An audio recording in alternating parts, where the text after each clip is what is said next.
Bonjour, ici Maxence Bernard. Bienvenue dans cette troisième vidéo sur le thème des indépendants.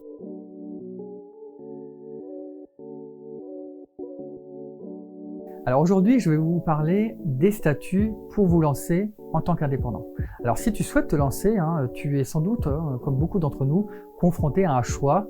Quel statut juridique opter? Alors en fait, il existe deux voies principales, la création d'entreprise, et le deuxième, c'est ce qu'on appelle les formes alternatives d'emploi. Alors déjà, je vais te parler de la création d'entreprise. Alors on pourrait parler pendant 4 heures de la création d'entreprise et des différentes formes de société qu'on peut créer. Là, je vais vraiment me focaliser sur, on va dire, les formes principales. Alors, il y a une forme d'entreprise qu'on connaît beaucoup en ce moment, c'est ce qu'on appelle l'auto-entreprise. Si tu souhaites te créer, tu as sûrement entendu parler autour de toi de l'auto-entrepreneuriat.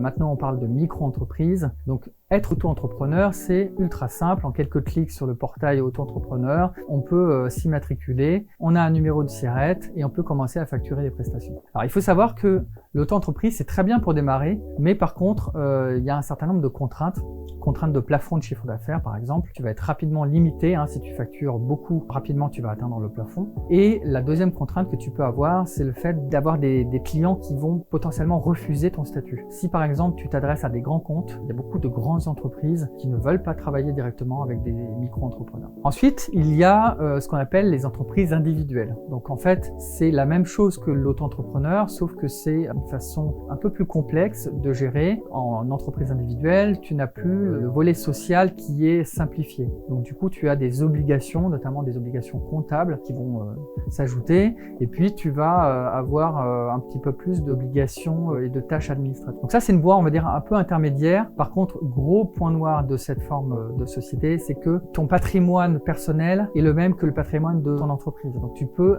être engagé de manière assez indéterminée, indéfinie sur ton patrimoine personnel. Donc voilà, s'il y a des dettes un jour, tu peux vraiment avoir des problèmes. La troisième solution, pour éviter justement ce problème de patrimoine, c'est la société commerciale. Alors là, encore, il existe différentes formes de société commerciale. Le URL, la SASU par exemple, donc ça c'est des formes de société qu'on entend beaucoup.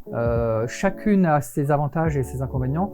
Je vais pas te lister toutes les différences entre ces formes de société. Tu peux d'ailleurs consulter sur internet, en consultant ton expert comptable, essayer de voir les différences entre ces différentes formes de société. Tout ce que je peux te dire, c'est que en créant une société commerciale, ton patrimoine personnel est complètement sécurisé. Par contre, tu as énormément de tâches administratives et d'obligations sociales, fiscales et comptables. Donc c'est vraiment une forme de société qui est assez contraignante. Donc voilà, là j'ai parlé du premier volet, et puis après il existe une deuxième voie, une alternative à la création d'entreprise, c'est ce qu'on appelle les formes alternatives d'emploi, et je vais t'en citer 3. Alors la première forme, c'est ce qu'on appelle le travail à temps partagé. Alors le travail à temps partagé, ça va intéresser des professions qu'on peut retrouver dans beaucoup d'entreprises, typiquement assistanat de direction ou par exemple juriste. Et du coup, quelqu'un qui aurait du mal à trouver un emploi à temps plein dans une entreprise, par exemple, il y a des entreprises qui ont besoin d'une compétence mais qui ne sont pas capables de la payer à temps plein, elles vont faire appel à un groupement d'employeurs ou à des sociétés de travail à temps partagé, et du coup tu vas pouvoir, en étant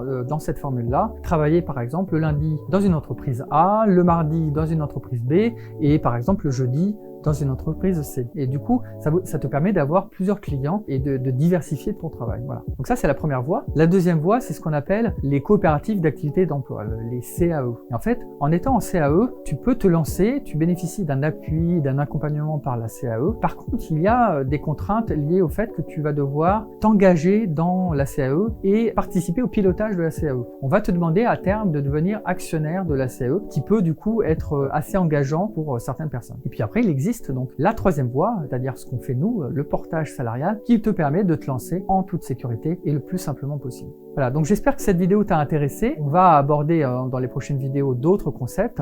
Si la vidéo t'a plu, je t'invite à t'abonner à notre chaîne, à cliquer sur le pouce bleu, et bien sûr, d'ici la prochaine vidéo, lance-toi, fais ce que tu aimes, et on s'occupe du reste.